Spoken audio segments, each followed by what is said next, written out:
Eu gostaria de abrir a minha fala da vida dos direitos, né?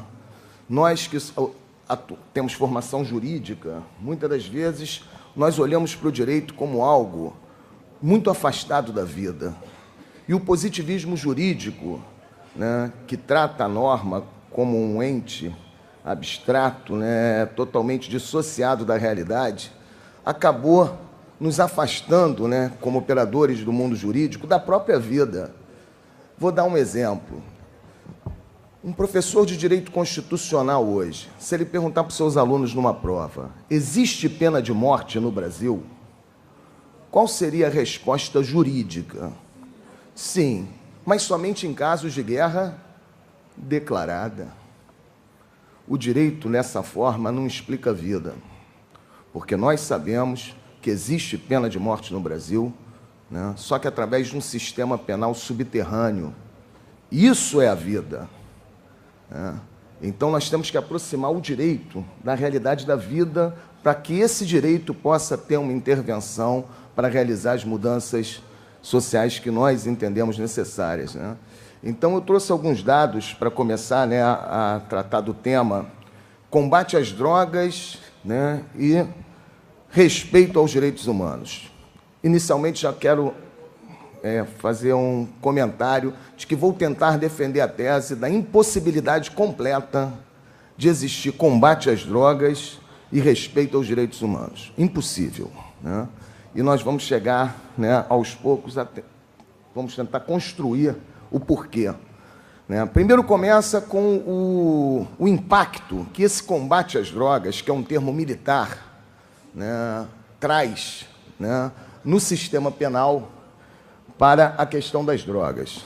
Então, primeiro vendo, né, o sistema penal não só como aplicação da norma jurídica em abstrato, mas o sistema penal como o impacto que ele realiza na vida,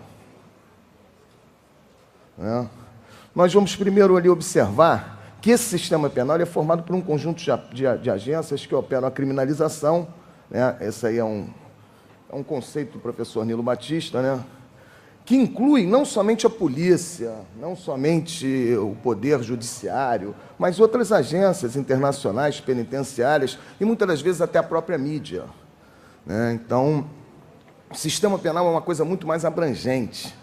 Eu ouvi a palestra do professor Fragoso, na primeira mesa, quando se fala em autos de resistência, na letalidade provocada pelo sistema penal, costuma-se voltar as atenções somente para a ação policial, quando, na verdade, outras agências participam dessa letalidade.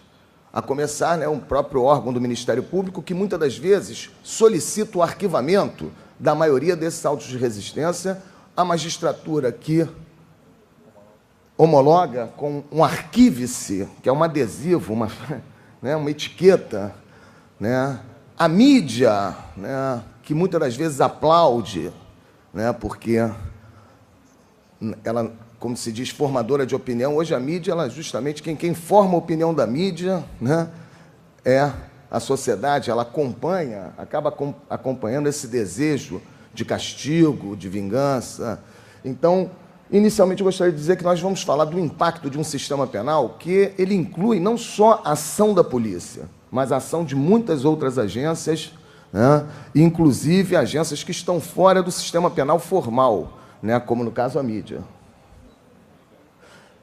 Segundo o professor Zaffaroni, hoje ministro de Segurança Pública no nosso país e vizinho, Argentina, ele entende que o sistema penal como um controle social punitivo institucionalizado, né, através de procedimentos legais e extralegais.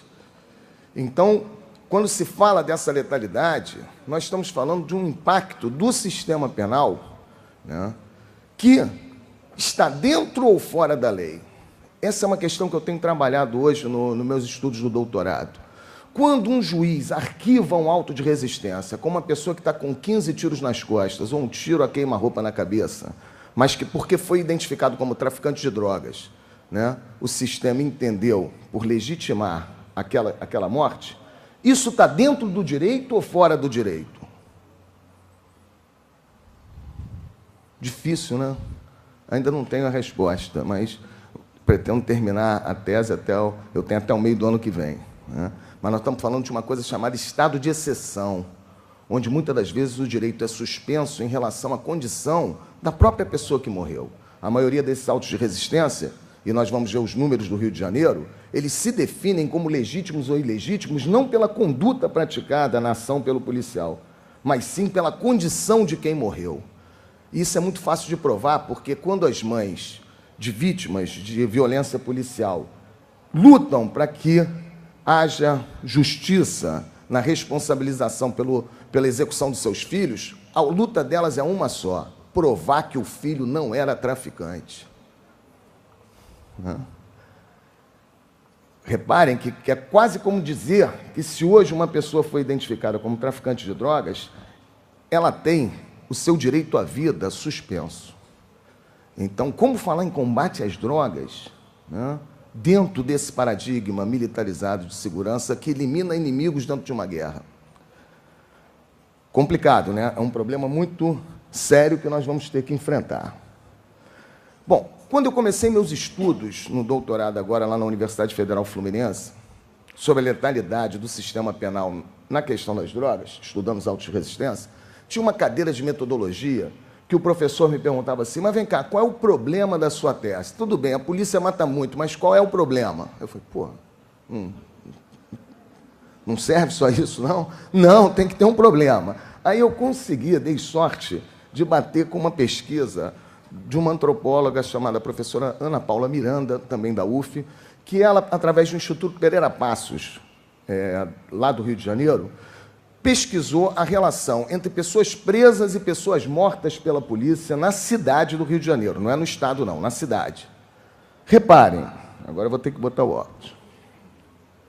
Em 2000, a relação era de 56 pessoas, né, presas para cada pessoa morta. E eu não vou falar, às vezes eu caio em ato falho, eu falo pela polícia, pelo sistema penal, né? 56 pessoas presas para cada pessoa morta pelo sistema penal.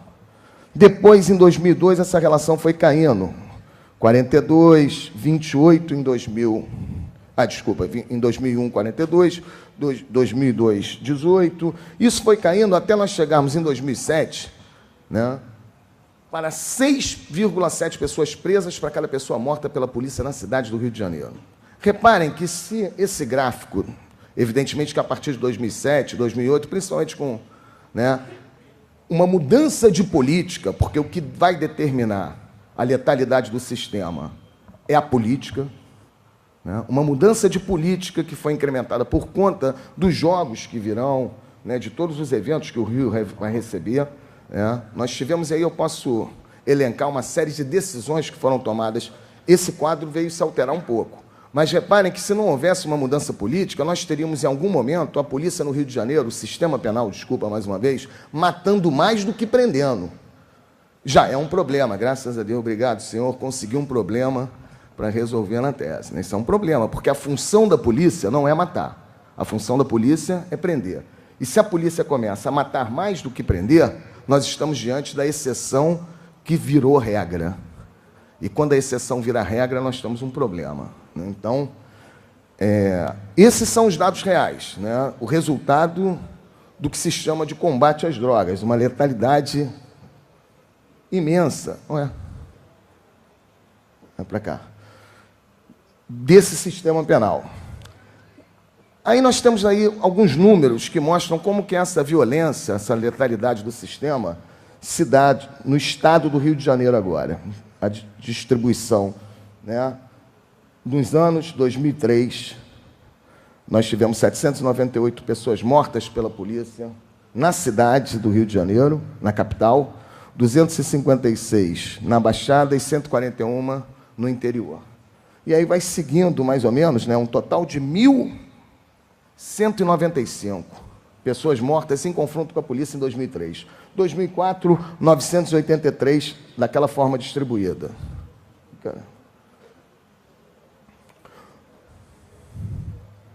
2005, 1.098. 2006, 1.081. 2007 nós tivemos o recorde, 1.330 pessoas mortas.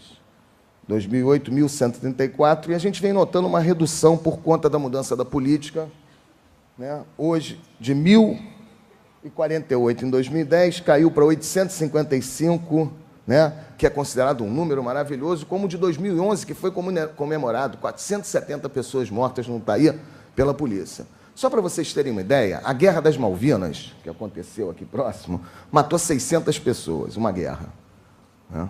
Em torno de 600 pessoas. Então, nós temos aí um resultado, esse combate às drogas, um resultado de uma guerra que tem uma potência letal, né, muito mais potencializada do que uma guerra entre Estados, né? E olha que os ingleses são cruéis, hein? Mas conseguiram matar menos do que esses números que nós estamos vendo aí. Bom, outro problema da guerra às drogas: o encarceramento de pessoas por conta de um delito que ofende um ente abstrato que nenhum de vocês, eu garanto, é capaz de definir. Todo crime, e isso ofende os direitos humanos, eu acho que essa é a principal ofensa que a guerra às drogas faz aos direitos humanos, né? O direito penal, ele tem alguns pilares que foram construídos dentro, né, da proposta iluminista. Então, o direito penal, na forma como nós conhecemos, ele surge junto da ideia de garantia de direitos humanos, né? Então, essa coisa de dizer que o direito penal é garantista é uma redundância, né? Porque o direito penal ele já nasce para impor limites, restrições ao poder de punir do Estado, né? Princípio, né, da legalidade. Não há crime sem lei anterior que o defina, não apenas sem prévia combinação legal. O que é isso, a não ser uma norma de limitação de poder punitivo? Então, dizer que, não, eu não sou garantista. Quem atua no direito penal, por natureza, é garantista. Não tem como. Deve ser, porque o direito penal ele vem para restringir o poder de punir do Estado, fazer limites à ação do Estado. Esse direito penal tem alguns princípios. Um dos princípios do direito penal é o princípio da lesividade. Não se pune condutas que não possam ofender, lesar a terceiros ou a coletividade. Por isso que o Código Penal está distribuído em capítulos, né, dos crimes contra a vida, dos crimes contra o patrimônio, porque ali o próprio Código Penal já vai agrupando quais são os bens jurídicos que estão sendo protegidos e deve haver lesão a esses bens jurídicos para que o direito penal seja acionado. Lei de drogas atual, as anteriores, né? Qual o bem jurídico tutelado? O que nós estamos protegendo quando nós criminalizamos a conduta de quem consome ou de quem comercializa, ou mesmo de quem transporta, né? Tem em depósito, guarda consigo, que seriam condutas que sequer teriam a possibilidade de ofender bem jurídico nenhum. Mas qual é o bem jurídico tutelado pela lei de drogas? Alguém sabe? O bem jurídico vocês têm que saber, senão vai ser reprovados. Saúde pública. Saúde pública. Por que saúde pública? Porque a saúde individual, por conta de um direito humano fundamental, que a autonomia da vontade humana não pode ser criminalizado. A autolesão é impunível, não se pune a tentativa de suicídio. Se uma pessoa pegar uma faca e se autolesionar, se cortar todinha, ela pode ser punida por tentativa de suicídio? Por que não? Faça o princípio da lesividade, que garante a todos nós a autonomia da vontade, que é uma coisa muito importante, né? Porque antes disso, se uma pessoa tentasse se suicidar na época da Inquisição, ela era punida, porque ela estava contrariando uma lei divina. Então, a nossa autonomia não era completa. Nós estávamos presos a leis divinas. Essa sacralização da vida acaba atingindo muito a política de drogas, e nós vamos chegar lá. Mas saúde pública. O que é saúde pública? Isso é um problema. Não pode ser o somatório das saúdes individuais. Porque, senão, pela via transversa, nós estaríamos ofendendo, né, essa garantia. Eu só conseguia duas fontes que trazem um conceito de saúde pública quando eu pesquisei no mestrado a questão da criminalização por drogas que resultou até num livro chamado Acionistas do Nada, Quem são os traficantes de droga. Saúde pública, de acordo com o dicionário do professor Vicente Cernicchiaro, do ministro, né, é o bom funcionamento das instituições sociais. Não tem nada a ver com a saúde individual, nem com o somatório das saúdes individuais. Ou seja, é a coletividade, a sociedade se desenvolvendo de forma harmônica, com bom funcionamento das suas instituições. Eu posso garantir aos senhores, não existe nada que ofenda mais a saúde pública do que a guerra contra as drogas. O que ofende a saúde pública não são as drogas. O que ofende a saúde pública é a guerra contra as drogas. Você está em casa e, de repente, você está ouvindo um tiroteio lá no Rio de Janeiro, é muito comum, né? Hoje, se você não está nas áreas do cinturão de segurança, né, que é a Zona Sul, Centro de Tijuca, isso continua. Você está em casa, está ouvindo tiroteio na briga entre gangues, né? A polícia entrando, né, nos ambientes também com um aparato bélico, né, dentro do paradigma da segurança militarizada, que é incompatível com qualquer proposta de direitos humanos. Não podemos sonhar, né, que uma corporação policial que tem uma caveira com uma faca, né, cravada vai respeitar direitos humanos, né? Corporações policiais militarizadas estão para a guerra e o inimigo é o alvo, e esse inimigo é construído. Foi isso um dos dados que eu desenvolvi na pesquisa do mestrado. Como que o inimigo é construído? O livro que eu lancei a partir da pesquisa chama Acionistas do Nada, Quem são os traficantes de drogas, ponto.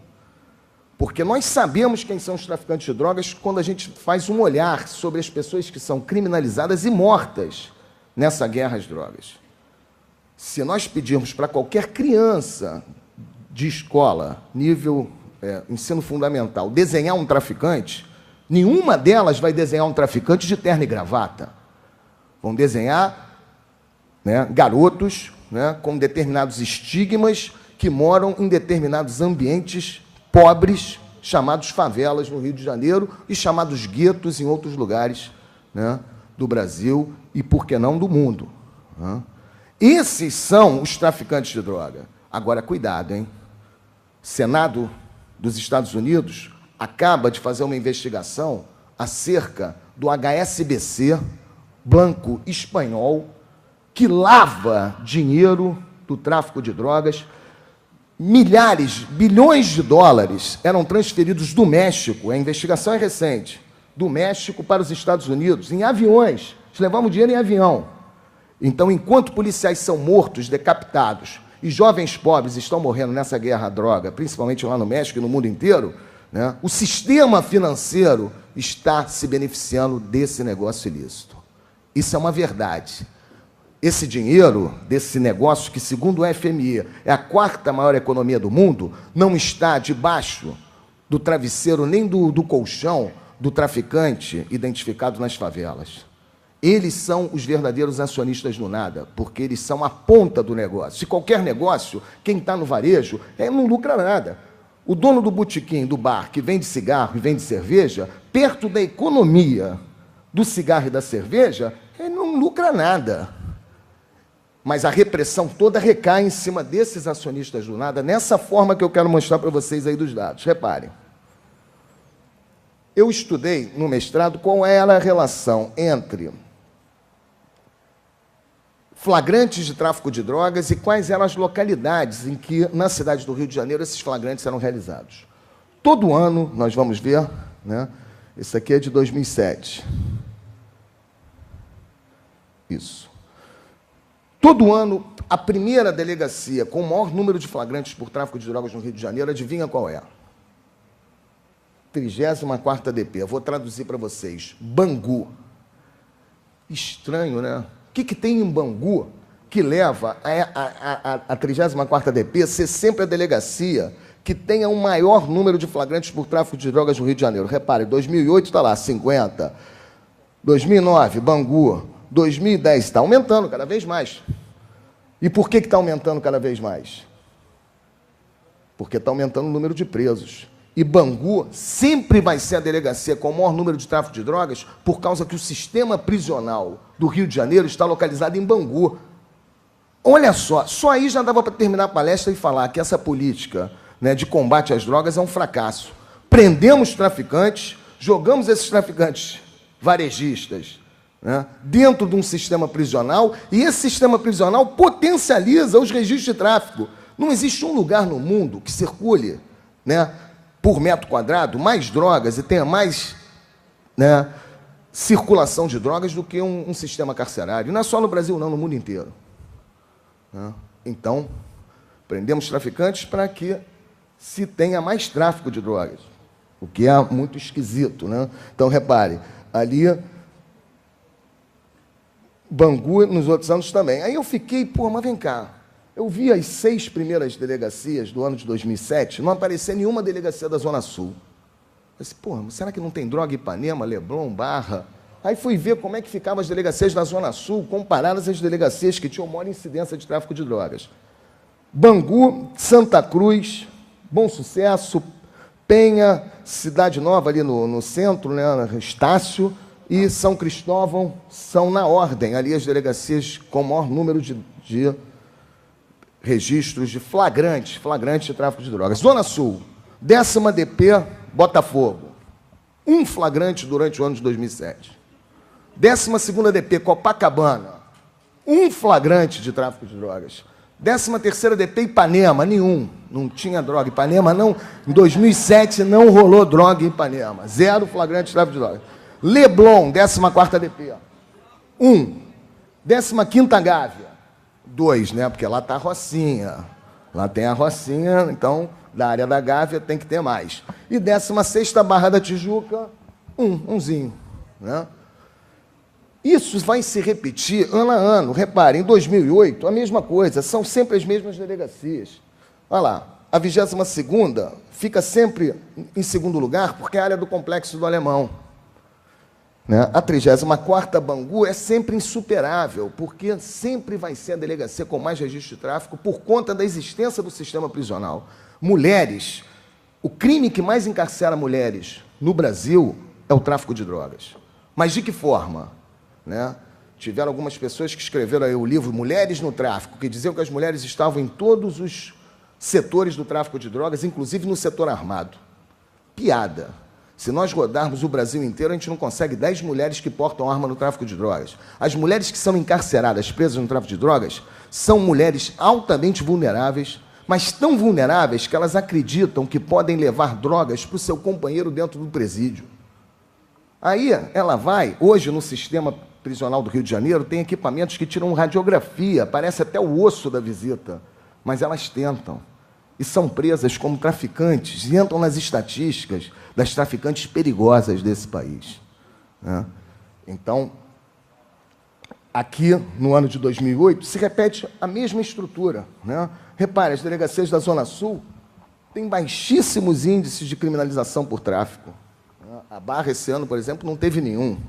Isso vai repetindo, ó, 2008, 2009, 2010. Está aumentando. Reparem que Bangu tem aumentado, porque quanto mais gente nós prendemos no tráfico, mais traficantes e mais tráfico vai sendo autuado. Quer dizer, o sistema se autoalimenta. Né?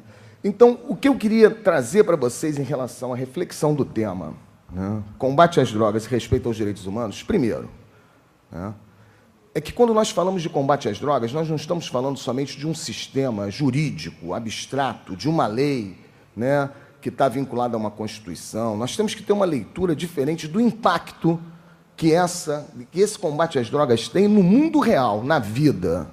E nós, operadores do sistema, não podemos perder esse olhar sob pena de ficarmos malucos, termos um discurso totalmente incompatível com a realidade da vida. Esse é o primeiro dado. É importante, né, essa informação, porque quando nós vemos, né, que a seletividade punitiva desse sistema penal está voltado para a criminalização e morte, encarceramento em massa e morte de pessoas pobres, vulneráveis, não podemos cair, né, no erro de reforçarmos uma ideia positivista muito em pauta de que a pobreza é causa da criminalidade. Pô, isso é um absurdo. Vocês tampem os ouvidos e se arrepiem quando vocês ouvirem isso, né? Hoje, os cárceres estão cheios de pessoas pobres, não por conta de que o pobre tem mais tendência a delinquir, mas por conta que eles têm mais potencialidade para serem identificados como criminosos, criminalizados. Esses números do encarceramento que eu trouxe mostram exatamente como a seletividade punitiva se opera através de escolhas políticas de quem vai ser o alvo do sistema, né?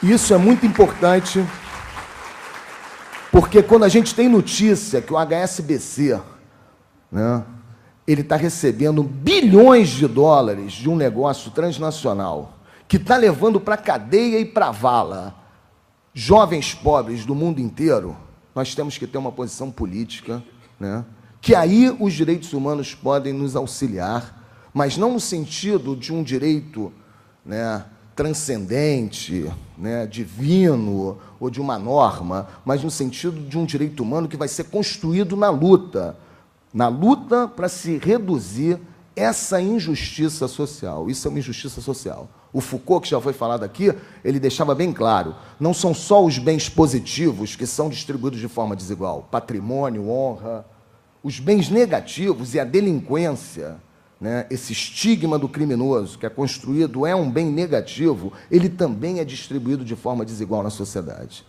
né? E nós temos que ter um posicionamento político em relação a isso. O meu posicionamento, não sei qual é o de vocês, hoje eu faço parte da LIP Brasil, Law Enforcement Against Prohibition, que foi traduzido como Agentes da Lei contra a Proibição.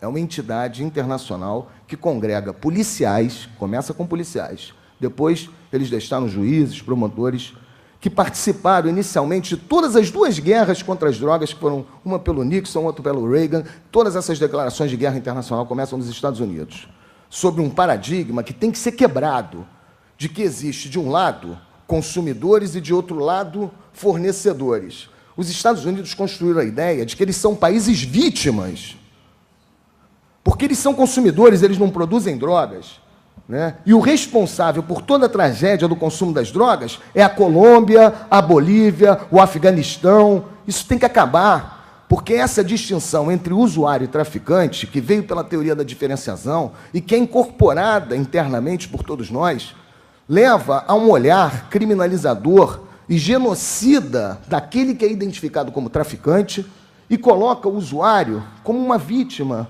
um doente, coitado, que precisa de um médico. Então, para o traficante, penas e vala. E para o usuário, né, um médico. Primeiro que os usuários não vão ganhar nada com isso. Eles só vão mudar o controle. Vão sair de um controle penal para um controle médico, que eu vou dizer para vocês, às vezes é pior do que o penal. Já ouviram falar em internação compulsória?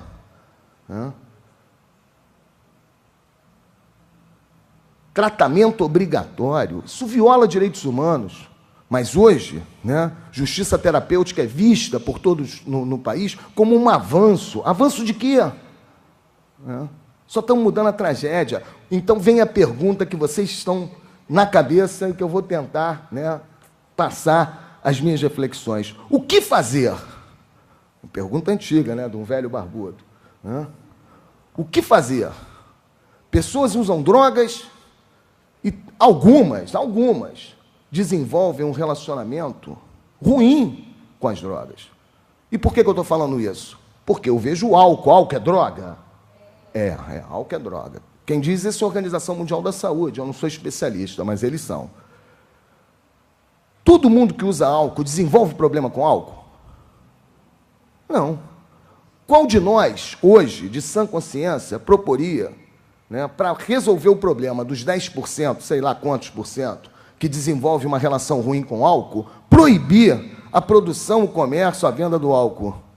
Quem vai falar isso? Só se for maluco. Porque se proibir o álcool, nós vamos agregar ao problema daqueles 10% de alcoólicos uma infinidade de problemas advindos não do álcool, mas sim da proibição.